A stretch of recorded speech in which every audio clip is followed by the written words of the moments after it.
I'm joined now by the man himself, Sadiq Khan. Welcome to the Daily Politics. So why do you want to be mayor? Well, this city gave me and my families all the opportunities for us to fulfil our potential. My parents were immigrants in the 1960s. Dad as a bus driver for more than 25 years. Mum a seamstress. And we had a council property, affordable and secure. Good local state schools where the teachers pushed me. My parents encouraged me to work hard at school.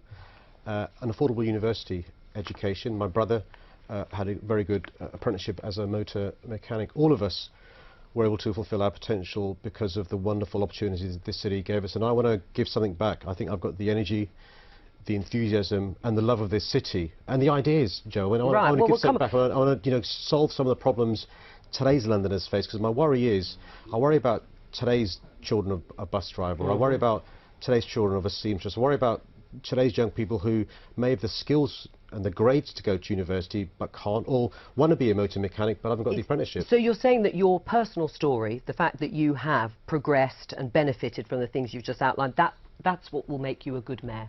I think there are lots of things I hope, Joe, will make me a good mayor. My experiences matter because I understand people's aspirations, their wishes, their desires. I understand what it's like to come from a tough background, but with the support and encouragement of good teachers, of good coaches, of good parents to fulfil the opportunity. But look, we all need a helping hand, and I think the Mayor of London can do remarkable things, and I think I'd like to do that. Right. I mean, Labour lost very heavily in the election, as you know. Shouldn't you be putting your energies, as you say, and your ideas into rebuilding Labour rather than personal ambition to be London Mayor? No, and I'm doing that. It's not about me or my ambition. It's about London's ambition, of fulfilling London's ambition and being a mayor for Londoners. And you're right, Joe, we lost really badly on May the 7th, and we've got to accept that and have the humility to recognise the British public are always right at elections, and we've got to learn the right lessons, and I'm looking forward to working with whoever the new leader is. But you know, we've got a big opportunity next May in London to show Londoners what a Labour administration can do for them. Being a pro-business mayor is what I'm going to be. Being a pro-living wage mayor is what I'm going to be. Being a pro-housing mayor is what I'm going to be. Right, so I mean, the things that perhaps you got wrong as the campaign coordinator for Ed Miliband at the time of the election, what makes you think you had the ideas then and they were rejected by the electorate? Slightly fewer in London, but they were rejected, and you've been talking about your opponents for Labour's candidacy as Blairite. Why are you attacking them? Let me address the question I think you're asking, which is my role in the general election, which is being in charge of the campaign in London, rather than the coordinator. In London, you know, we may not have done as well as I'd like to have done, but we kept all 38 seats we held, unlike in any other region. But also, we made gains in London. We won back seats we lost in 1983. We won back seats we lost in 2003 and 2005, and seats lost in 2010. We didn't simply keep the 38 seats we held.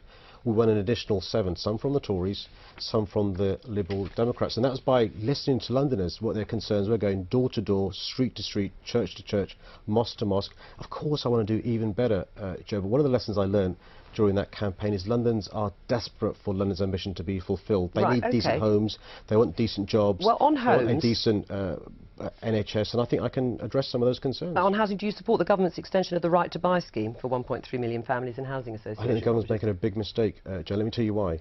We've got a housing problem in London. I think selling off housing association properties, requiring councils to sell off high-value properties, family homes, will lead to a hollowing out of homes in London.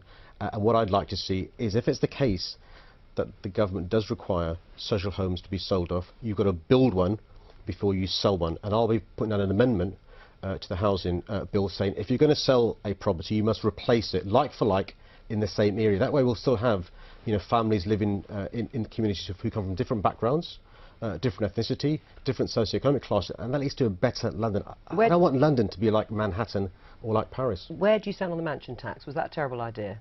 Well, we lost the general election, Joe, but my values are quite straightforward. Those with the broader shoulders should carry the greatest burden. What I'd like to see happening is, for example, we've had a council tax system now in place for many years, where those who own properties worth, you know, 30, 40, 50 million pounds pay the same council tax as those who own properties. So you want a new banding system? You'd like to have, which is a massive undertaking. For those, let me finish the point. So they pay the same council tax if they own a property worth 30 million, or if their property is worth 500,000. So what I'd like to see is, for the top rate of council tax, let's try and put new bands in for the higher rates.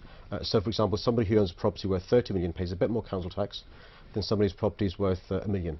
Right. We haven't quite got time to go into all the detail of that, but where do you stand on Heathrow expansion and the third runway? Well, look, I've changed my position. You have? And so a number of years ago, 2008, I think, there was a vote to expand Heathrow, and I was in favour of expanding Heathrow. Over the last 7, 8 years, there's been massive change. Air quality is a big issue in relation to London. We have some of the worst air quality in the world. You know, the NHS is now advising people not to jog on certain days in London. Yes. But when did you actually change your mind? Because as far as I knew, you were always, you know, in favour of Heathrow expansion of the third runway. But only last week when Zac Goldsmith entered the race? The last time, I said I opposed the expansion before then. But you know, the last time this vote was tested was in 2008 when I voted on it. Since then, we've had a deterioration of air quality in London. You can't jog in London on certain days. Last year, 4,000 people died in London as a direct consequence of air quality. You've got children whose lungs are underdeveloped in some parts of London. And you know what? Last month, the Supreme Court said our air is illegal. We're literally one heat wave away from a return to the smog of the 1950s. I wasn't around then. I'm not sure if you were. You're not that old. But I think the timing does seem to coincide with Zac Goldsmith saying he's going to enter the race. He is against Heathrow expansion. Is that what's persuaded you? The time is very simple. You know, I decided to run to be mayor of London, not unreasonably. When you go to meet Londoners and you go to hustings, you speak to people, they're saying, what are your views on Heathrow expansion? And look, by the way, I'm not anti-Heathrow. And I don't accept the case we don't need more flight capacity in this part of the country. I think we do. Right. We do need additional flight capacity, and we've got to have a pro-business mayor, which I hope to do. So what I want to do is expand Gatwick, have a better Heathrow. We could have a high-speed link between Gatwick and Heathrow, single check-in, so we have increased flight capacity in this part of the country, but we make sure air quality, noise, infrastructure isn't affected as a consequence of a runway 3. Sadiq Khan, thank you. Now, it's time to find out the answer to